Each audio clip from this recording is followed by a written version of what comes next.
இப்போ பார்த்தோன்னா காவேரியை வந்து விஜய் பயங்கரமாக தாங்குறாங்க. அதை விட அவங்க ஒரு ரெஸ்டாரண்ட்ஸ் ஃபஸ்ட்டு எப்பயுமே போய் தங்குற அந்த வீட்டுக்கு போகிறாங்க. அங்கே போனோம்னா அங்கே இருக்க ஒரு வேலை செய்கிறவங்க என்ன செய்கிறாங்கன்னா, நீங்கள் 2 பேரும் இந்த மாதிரி நியூஸ்லலாம் பார்த்தோம், இந்த மாதிரி பிரச்சனையெல்லாம் நினச்சி ரொம்ப வருத்தப்பட்டேன் அப்படின்றாங்க.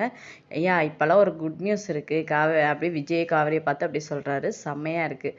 காவேரி எங்கள் அம்மா வேற கால் பண்ணி, இந்த ஸ்டால் போட்டிருக்கேல்ல, உனக்கு ஹெல்ப் பண்ண நான் வரேன் அப்படின்றாங்க. அதெல்லாம் வேண்டாம்மா, நான் பார்த்துக்கிறேன் அப்படின்றாங்க. பேசியிருக்கிறப்ப பார்த்தோம்னா ஒரு திணறி பேசாமல் என்ன செய்றாங்கன்னா, நம்ம விஜய் வாங்கி பேசுகிறாரு.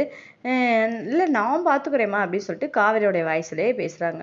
அப்படியே நம்ம இவங்க காவேரி அம்மாவுக்கு டவுட் வந்துச்சு, என்னடி நீ தான் பேசுறியா இல்லை வேற யாரும் பேசுகிறாங்களா அப்படின்னுமே, இல்லைம்மா நான் தான் பேசுகிறேன் அப்படின்னு சொல்கிறாங்க. அதுக்கடுத்து பார்த்தோன்னா காவேரி வந்து இந்த மாதிரி கங்கா வந்து கன்சீவாக இருக்கனால எப்படி தாங்குறாங்க தெரியுமா அப்படிமே, நான் உடனே தாங்குறேன், நான் உள்ளாங்கல வச்சு தாங்குறேன், சீக்கிரத்தில் நம்ம வீட்டுக்கு நான் கூட்டு போகிறேன் அப்படின்னு சொல்லிட்டு பயங்கரமாக விஜய் சொல்கிறாரு.